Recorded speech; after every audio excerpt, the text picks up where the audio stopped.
வணக்கம் நண்பர்களே, நான் Manikandan. This is Mani's travels with hope. இது மாதிரி தொடர்ந்து பல வீடியோக்கள் வரப்போகுது. அதுக்கு நீங்கள் செய்ய வேண்டியது எல்லாம் நம்ம சேனலில் சப்ஸ்கிரைப் பண்ணி ஆதரவு கொடுக்க வேண்டியது மட்டும்தான். இன்றைக்கி இந்த வீடியோவில் ஒரு முக்கியமான அறிவிப்பை பற்றி தான் பார்க்க போகிறோம். பொங்கல் பண்டிகை முடிஞ்சு எல்லாருமே ஊருக்கு வந்திருப்போம். ரிட்டன் வர்ற ஞாயிற்றுக்கிழமை கூட்டம் அப்படிங்கிறது அதிகமாக இருக்கும்.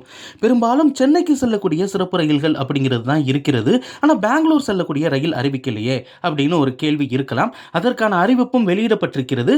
இந்த வீடியோ நீங்கள் பார்த்துட்டு இருக்கிறீங்க இல்லையா, இதற்கடுத்து இன்னும் சரியாக 4 மணி நேரத்தில், அதாவது இன்னைக்கு 16ஆம் தேதி மதியானம் 12 மணிக்கு தான் அந்த ரயிலுக்கான புக்கிங் அப்படிங்கிறது இருக்கிறது. அதனால அந்த ரயிலை நிச்சயமாக பயன்படுத்தி கொள்ள முடியும்.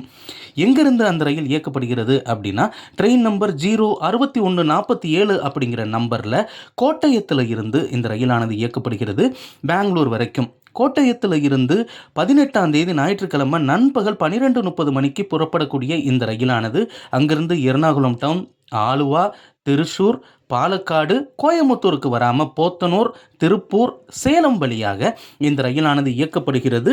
மறுநாள் அதிகாலை 3:30 மணிக்கு பெங்களூரை சென்றடையும் வகையில் ஷெட்யூல் அப்படிங்கிறது இருக்கிறது. ஆக ஞாயிற்றுக்கிழமை பெங்களூர் போகிறவங்க திருப்பூர், சேலம், ஈரோடு இந்த பகுதிகளிலிருந்து போகிறவங்க, ஏன் கோயம்புத்தூர்லேருந்து போகிறவங்க கூட இந்த ரயிலை பயன்படுத்தி கொள்ள முடியும்.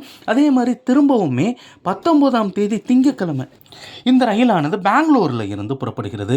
திங்கட்கிழமை யாராவது கோயம்புத்தூர் இந்த பகுதிகளுக்கு வரணும் அப்படின்னா நிச்சயமாக இந்த ரயிலை பயன்படுத்தி கொள்ள முடியும். அப்படி இந்த ரயில் எந்த நேரத்துக்கு கிளம்புது அப்படின்னா, அன்று இரவு 10:20 மணிக்கு பெங்களூரிலிருந்து புறப்படக்கூடிய இந்த ரயிலானது சேலம், ஈரோடு, திருப்பூர், போத்தனூர் வழியாக கோட்டயத்திற்கு மீண்டும் சென்று சேர்ந்துவிடும். 19ஆம் தேதி கிளம்பக்கூடிய இந்த ரயிலானது மறுநாள் காலையில் 10:50 மணிக்கு கோட்டயத்தை சென்றடையும் அப்படின்னு அறிவிப்பு அப்படிங்கிறது இருக்கிறது. இது இந்த ஒரு வாரம் மட்டும் இயக்கப்படக்கூடிய சிறப்பு ரயில். பொங்கல் பண்டிகை முடிஞ்சு சொந்த ஊருக்கு வந்துட்டு திரும்ப பெங்களூர் போகிறவங்க இந்த ரயிலை பயன்படுத்தி கொள்ள முடியும். அதே மாதிரி தென் மாவட்டங்களிலிருந்து பெங்களூருக்கும் சிறப்பு ரயில்கள் இயக்கப்பட வேண்டும் அப்படிங்கிற கோரிக்கையும் இருக்கிறது. ரயில்வே நிர்வாகம் அதற்கான அறிவிப்பை வெளியிடுமா பொறுத்திருந்து தான் பார்ப்போம். இந்த கோட்டயம் பெங்களூர் ரயிலுக்கான முன்பதிவு இன்று 12 மணிக்கு துவங்க இருக்கிறது. அலாட்டாக இருந்தால் நிச்சயமாக நமக்கான சீட்டு வெலாட்டாக கிடைக்கும். அதனால் அதில் எந்த ஒரு மாற்றமுமே இல்லை அப்படிங்கிறத நம்ம தெரிஞ்சுக்கலாம்.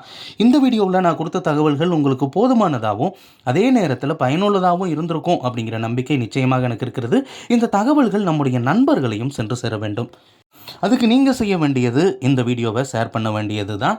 இது மாதிரி தொடர்ந்து பல ரயில்வே அப்டேட்டுகள் உடனுக்குடன் நம்ம சேனலில் வந்து சேர இருக்கிறது. அதற்கு நீங்கள் செய்ய வேண்டியது நம்ம சேனலை சப்ஸ்கிரைப் பண்ணி ஆதரவு கொடுங்க. அடுத்த ஒரு வீடியோவில் பார்ப்போம். நன்றி.